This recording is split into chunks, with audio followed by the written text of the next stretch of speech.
If you ride an electric scooter, tire pressure is the silent range killer, and this pocket air pump claims it can fix that in minutes.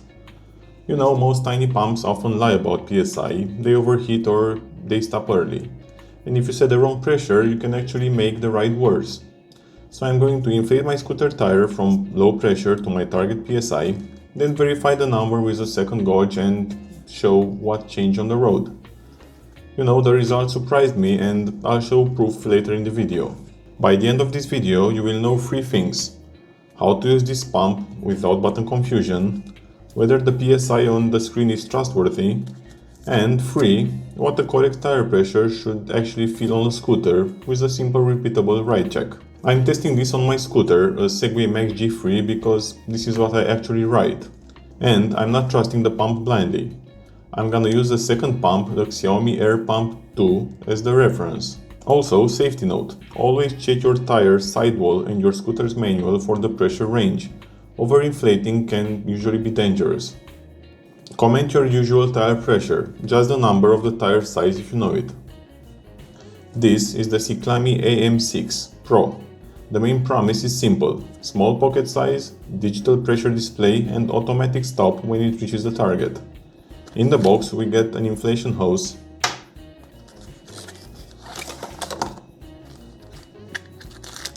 adapters, this ball needle for example,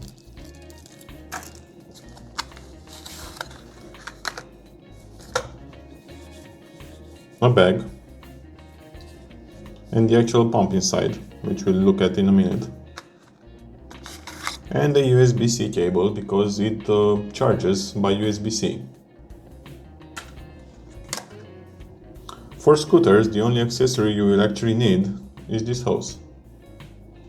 As you can see, this part gets very hot, so it's marked accordingly.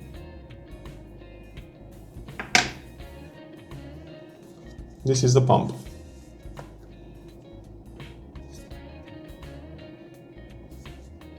I will actually compare it to my mouse, and this is actually smaller than the mouse.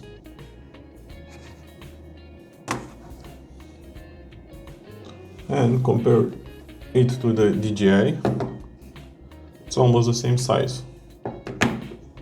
So if you own a DJI camera, the pump is gonna be the same size and almost the same weight. If your scooter valve is hard to access, tell me in the comments what model it is. That decides whether a pocket pump is painless or annoying. Okay, so let's make this pump usable in 20 seconds. To power on, you have to press the main button.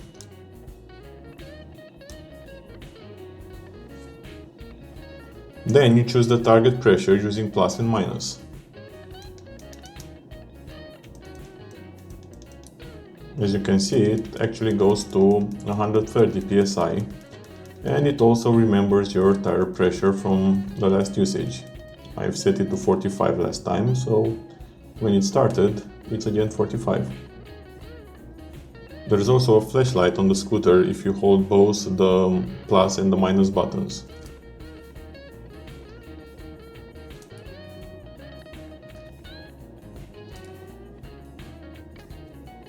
You can switch between PSI and bar, which matters if your scooter manual uses bar. You have to quickly press the plus and minus buttons. And now it's in bar, and now it's in PSI.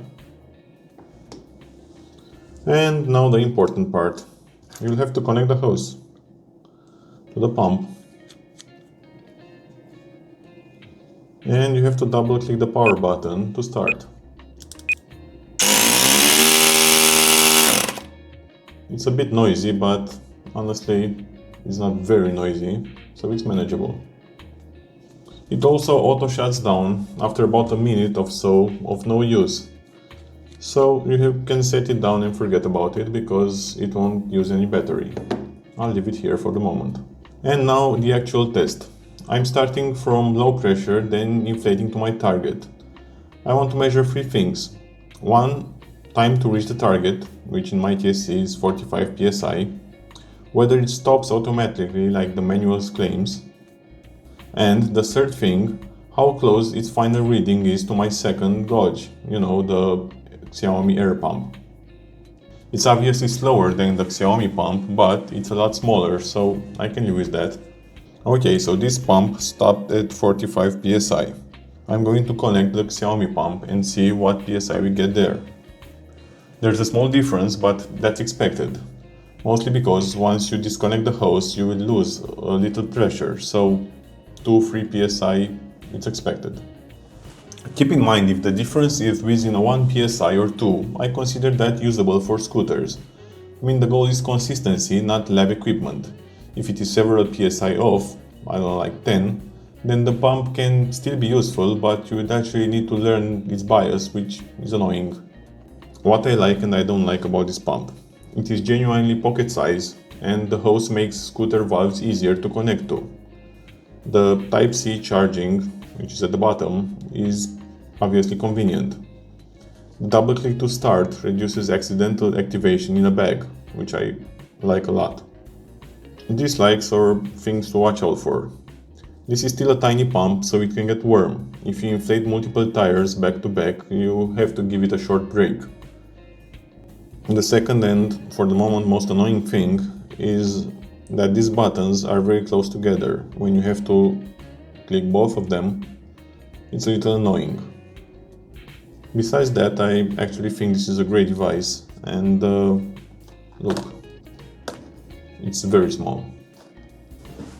Okay, regarding some mini myth I keep reading about. If the tire looks fine, it is fine. Well, in reality, you cannot eyeball PSI. You will have to check your PSI pretty often. Can I inflate a completely flat scooter tire? Well, yes, but it will take longer and you should watch for heat and the battery, because I think this battery lasts around 30 to 40 minutes at best. What if the pump shows pressure, but the pressure does not climb? Well, the manual says that if this runs for about a minute and it stays under 5 psi, this is usually an indication of abnormal operation. It's usually a leak or a bad seal at the valve, which obviously you will have to check. Does this turn off by itself? Yes, it can auto shut down after about a minute of inactivity. This is for scooter riders who want a simple way to keep tire consistent, especially commuters and people who hate dealing with floor pumps. It is not for people who want the fastest inflation on bag tires or who never want to verify readings even once. If this helped, like the video so I know to test more practical tools like this. Subscribe if you want real-world scooter checks, not theory. If you want, leave a comment down below with one tool you wish existed for scooter. If it exists, I will try to find it and test it.